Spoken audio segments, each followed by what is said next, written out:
Hey everyone, welcome to our YouTube channel PT Center. আজকে আমরা সরল সুদের একটি অঙ্ক করতে চলেছি, যেখানে একটি সিম্পল অঙ্ক এখানে রয়েছে।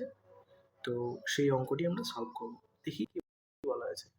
বলা হয়েছে 1 টাকার 4 বছরের সুদ 0.40 টাকা হিসেবে 450 টাকার 2 বছরের সুদ কত টাকা হবে। এখানে বলেছে 1 টাকা, এই 1 টাকার 4 বছরের সুদ, তাহলে 4 বছরের সুদ কত টাকা বলেছে? সুদ বলেছে 0.40। তো এটা হচ্ছে 4 বছরের, তাহলে 1 বছরের কত হবে? একে সরল সুদে যদি থাকে তাহলে আমরা একে ভাগ করে দিলে সেটা পাচ্ছি 0.10। এবার 1 টাকার সুদ তো আমরা পেয়ে গেলাম, কিন্তু আমাদের তো সব 100 ধরতে হবে বা পার্সেন্টেজে নিয়ে আসতে হবে। তাহলে 100 টাকায় কত হবে? 100 টাকায় হয়ে যাচ্ছে, একে যদি আমরা গুণ করি সেটা হচ্ছে 10 হয়ে যাবে, তাই না? সরি, 10 হয়ে যাবে। তো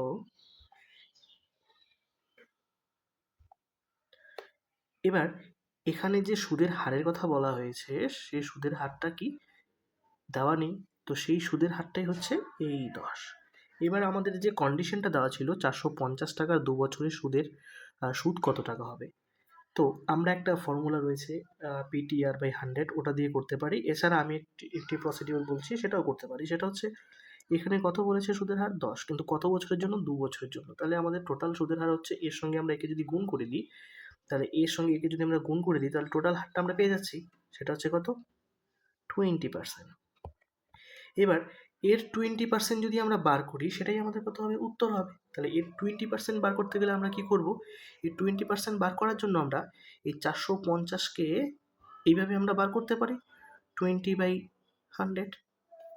তা এই যে শূন্য শূন্য কাটা, এই শূন্য শূন্য কাটা, তাহলে 45-কে যদি আমরা 2 দিয়ে গুণ করি তাহলে সেটা কত হবে? 90। তাহলে আমাদের উত্তর হয়ে যাবে এটা।